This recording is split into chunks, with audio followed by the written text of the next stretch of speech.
सबसे पहले राष्ट्रीय उत्तर भारतीय समाज पार्टी आप सभी का धन्यवाद करती है, पत्रकार बंधुओं का, कि आप सभी हमारे प्रेस कॉन्फ्रेंस में पधारे हैं और बहुत बहुत धन्यवाद आप सभी पत्रकार बंधुओं का। अब मैं आज के विषय की ओर आपका ध्यान केंद्रित करवाना चाहता हूं। आज का हमारा विषय है कि जब तक समूचे देश में, समूचे भारत में 100% वैक्सीनेशन नहीं हो जाता है, वो भी डबल डोज 100% वैक्सीनेशन नहीं हो जाता है, तब तक भारत में किसी प्रकार का इलेक्शंस, चुनाव ना करवाए जाएं। ये हमारी मांग है भारतीय गवर्नमेंट को, आदरणीय प्रधानमंत्री जी को, गृह मंत्री जी को, कानून मंत्री जी को, राष्ट्रपति जी को, उपराष्ट्रपति जी को। हमने इलेक्शन कमीशन ऑफ इंडिया के जो निर्देशक हैं उनको, और जितनी भी रीजनल पार्टियां हैं, जितनी भी राष्ट्रीय पार्टियां हैं, हमने सभी लोगों को सूचित किया, लेटर लिखा कि देखिए, जब हमारे भारत में कोरोना की पहली लहर आई थी, आदरणीय प्रधानमंत्री जी ने देश को संबोधित करते हुए कहा था कि देश में लॉकडाउन लगेगा, आंशिक लॉकडाउन लगाया गया, पूरा लॉकडाउन लगाया गया, और हमारे देश की जनता ने पूरा समर्थन किया आदरणीय प्रधानमंत्री जी का, देश के सभी संस्थाओं का।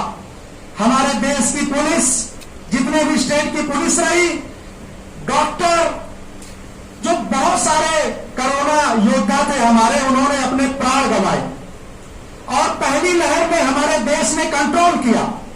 लेकिन जैसे पहली लहर खत्म हुई, वैसे ही चुनाव की आग में देश को झोंक दिया गया। देश को चुनाव की आग में मरने के लिए झोंक दिया गया। उत्तर प्रदेश, बिहार में आपने देखा कि किस प्रकार से गंगा जमुना में लाशें तैर रही थी, लाशों का भंडार लगा हुआ था। पूरी तरीके से दूसरे लहर में चुनाव होने के कारण ये बहुत बड़ी प्रसिद्धि हमारे देश की हुई। और आज फिर वर्तमान समय में आप देखेंगे कि बच्चों को प्रमोट किया गया, बच्चों के शिक्षा के साथ खिलवाड़ किया गया, बच्चों का 2 साल से शिक्षा पूर्ण नहीं हो पाया, उनको प्रमोट किया गया। देश ने सब कुछ सहा, देश में पूरे तरीके से कोऑपरेट किया है देश के नागरिकों ने। देखेंगे कि व्यापार किस तरीके से स्थिर हो गया, देश की जीडीपी माइनस चली गई, देश की जीडीपी माइनस चली गई। कितने सारे परिवार में, कुछ ऐसे परिवार हैं जिन्होंने अपने 5-5, 6-6 नागरिकों को खो दिया। सुनाई पड़ रहा है? जी जी जी। मराठी में संबोधित करेंगे आप।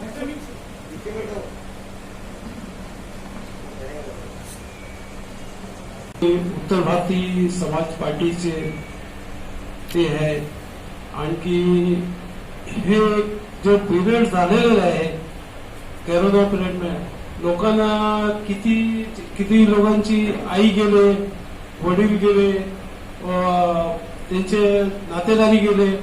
मग काय सरकारने काय केलं? आम्ही सर्व लोकांना कळवलंय की हे काय इलेक्शन कमिशनला, मग काय कोण कधी करत नाही. लोकांची इतकी मृत्यू झाली, मग कोणाच्या कानात ते जात नाही. आम्हाला ते वाटतं की काय करायला पाहिजे. आमची पार्टीने सांगितलं, लोकांना कळवले, पत्र पाठवली इलेक्शन कमिशनला की बाई हे नाही व्हायला पाहिजे, मग ते काय करत नाही. आम्ही तुम्हाला एक विनंती करत आहे आज जोडून की आमची जे निवेदन आहे ते सरकार जवळ पाठवा, लोकांना माहित पडेल काय इलेक्शन मध्ये काय होतो. सर्व येतं पार्टी, सर्व हे कोण करत नाही. इलेक्शन कमिशनरने सांगून पत्र पाठवलं, त्यांनी बी काय आम्हाला लोकांना जबाब दिली नाही. हे बोलून मी धन्यवाद लोकांची, आणखी पार्टीचे धन्यवाद आमच्या तर्फाने सर्व कारण. तो वो रख दीजिए, अब उसका काम पर आज प्रेस कॉन्फ्रेंस क्या उद्देश्य है, क्या बातें आप कहना चाहते हो?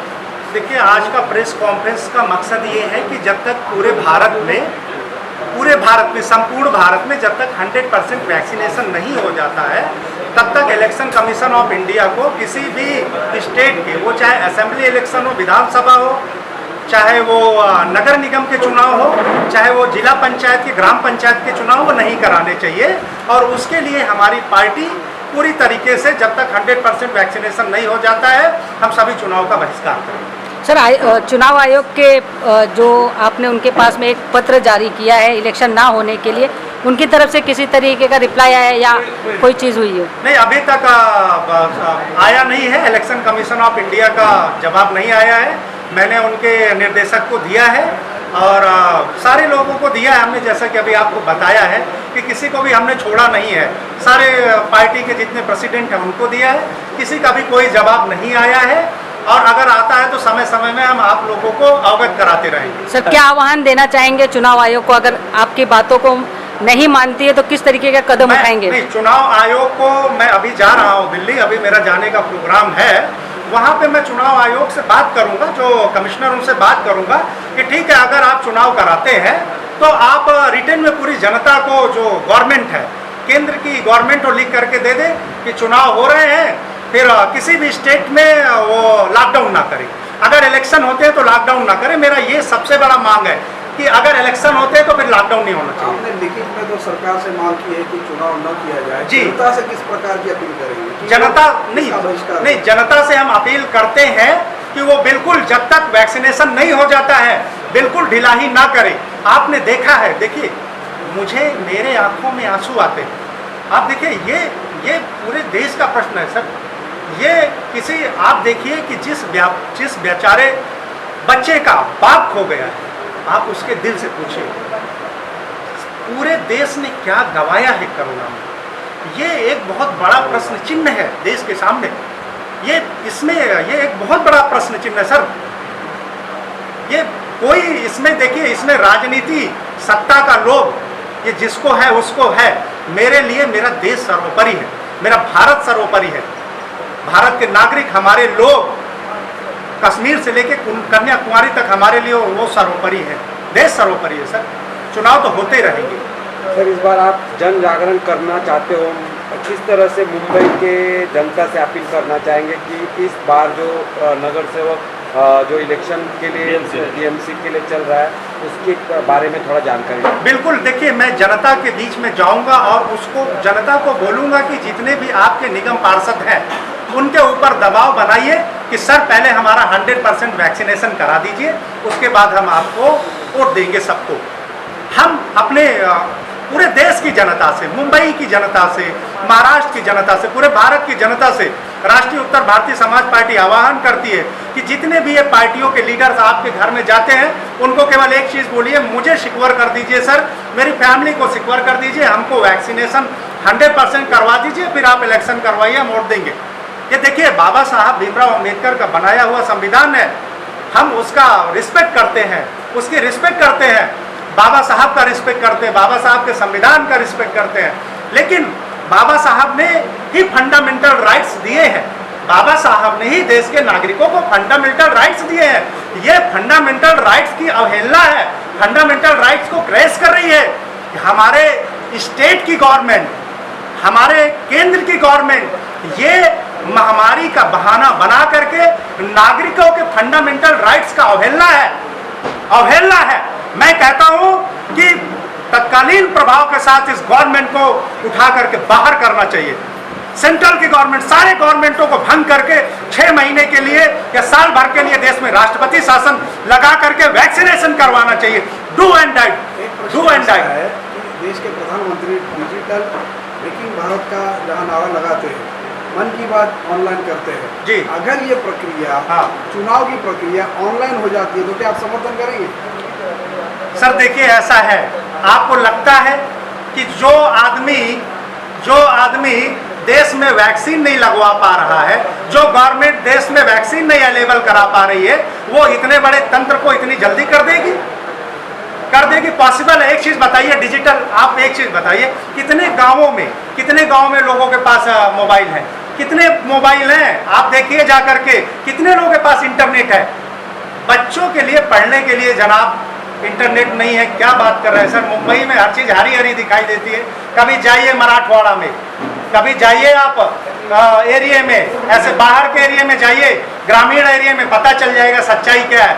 मुंबई में बड़े बड़े आप देख रहे हैं ना, ये सब पूरी भारत ये नहीं है सर। यानी मोदी जी का जो कहना है कि इतने परिवारों को हमने गैस मुहैया कराया है, जी। ये प्रपोजल है। हाँ, क्या गैस सिलेंडर जो मुहैया सर उन्होंने क्या कराया है, उन्होंने क्या कराया नहीं कराया वो खुद जानते हैं, देश की जनता जानती है। अब मैं क्या बताऊं, मैं राजनीति की बात नहीं करूंगा, मैं देश हित की बात आज करूंगा। एक सवाल, जब ये मुहिम आप चला रहे तो किस तरह लोगों का रिस्पांस मिल रहा है, लोग क्या कह रहे हैं? देखिए सर, अभी तो हम आए हैं, आप लोगों के द्वारा भी हम आए हैं और डोर टू डोर इसके लिए हम काम करेंगे और जनता तक जाएंगे। मैंने आपको बोला है कि हम 15 अगस्त से आज़ादी के दिन से मुंबई से हम शुरू करेंगे।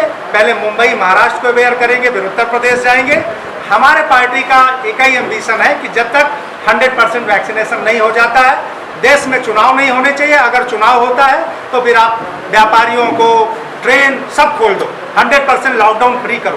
पहले इंडिया मांगे 100% फ्री लॉकडाउन, इंडिया मांगे 100% फ्री लॉकडाउन, उसके बाद आप खूब चुनाव करा लीजिए। Okay sir, thank you.